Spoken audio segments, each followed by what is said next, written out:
আমাদের জীবনটা কীরকম হওয়া উচিত, আমাদের লাইফস্টাইল, আমাদের চলাফেরা, আমাদের খাওয়া দাওয়া, আমাদের ঘুম কীরকম হওয়া উচিত। আমরা অনেকেই আছি খুব সুখে আছি, খুব আরামে আছি।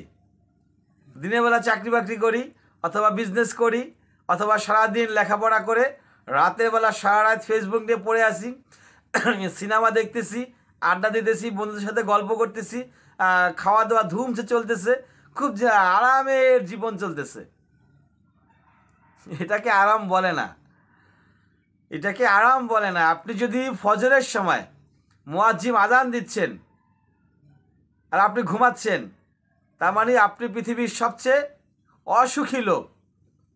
সাময়িকভাবে আপনার মনে হচ্ছে যে আমি ঘুমাচ্ছি, কি যে আরামের ঘুম, শীতকাল চলতেছে, কম্বল একটা গায়ে দিয়ে ঘুমাইতেছি, কত মজা লাগতেছে, আমার চাইতে সুখী আর কে আছে।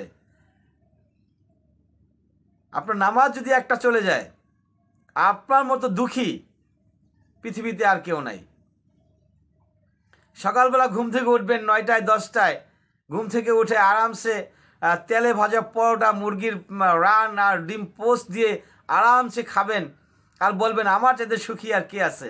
নো, আপনি সুখী না। সুখী সেই ব্যক্তি যে 3 বেলা ঠিকমতো খেতেও পারল না, কিন্তু তার 5 ওয়াক্ত নামাজ ছুটল না, সেই হচ্ছে সুখী ব্যক্তি।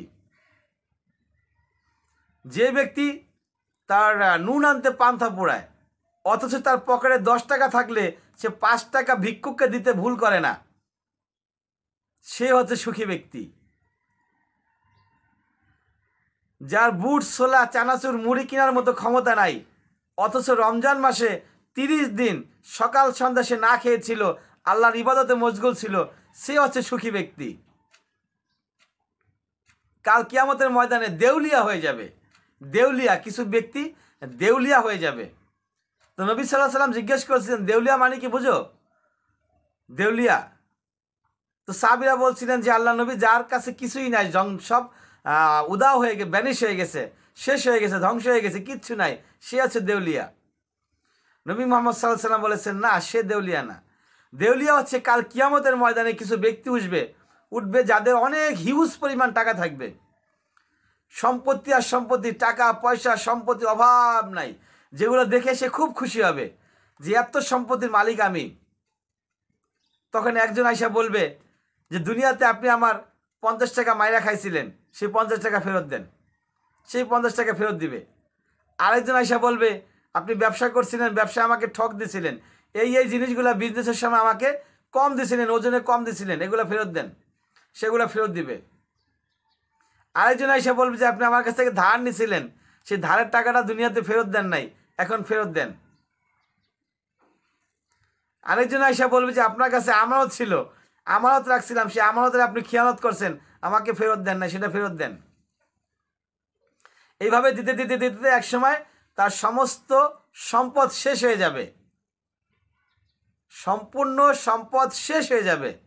তারপরও তার পিছনের এই যে লোকগুলো পাওনাদার শেষ হবে না। তখন ওই পাওনাদারের গুণাগুলো তাকে দেওয়া হবে, তার যে সওয়াব ছিল সেই সওয়াবগুলো ওই পাওনাদারকে দেওয়া হবে, এবং দিতে দিতে সে দেউলিয়া হয়ে পাপের পাহাড় নিয়ে দাঁড়িয়ে থাকবে, সে হচ্ছে দেউলিয়া। তো আমরা ফজরের পরে ঘুমাচ্ছি, মাগরিবের পরে ঘুমাচ্ছি, আমরা হচ্ছে নামাজে আমাদের অলসতা, দান সদকা আমাদের অলসতা, রাতের বেলা ফেসবুক ইউটিউব নিয়ে আরামসে দিয়ে জীবন কাটাচ্ছি, সেখানে নাচানাচি, গানাগানি, সিনেমা সব চলতেছে। এটা জীবন নয়, এটাকে জীবন বলে না। আপনি খেতে পারেন আর নাই পারেন, আপনার জীবন যেভাবেই চলুক, আল্লাহর কাছে শুকরিয়া আদায় করুন যে আল্লাহ আলহামদুলিল্লাহ আমি খুব ভালো আছি, মহান রব্বুল আলামিন তুমি আমাকে খুব ভালো রাখছো, আমি খুব সুখে আছি। এই শুকরিয়া আদায়ের কাছে আল্লাহ করুন, আল্লাহর কাছে শুকরিয়া আদায় করুন, আল্লাহ পাক আপনার সম্পদ বাড়ায় দিবেন। এবং নামাজ, রোজা এগুলা ছাড়বেন না, তাহলে দুনিয়া এবং আখিরাত উভয় জায়গায় আল্লাহ পাক আপনাকে সফল করে দেবেন ইনশাআল্লাহ তাআলা। ওয়া আখির দাওয়ানা আলহামদুলিল্লাহি রাব্বিল আলামিন।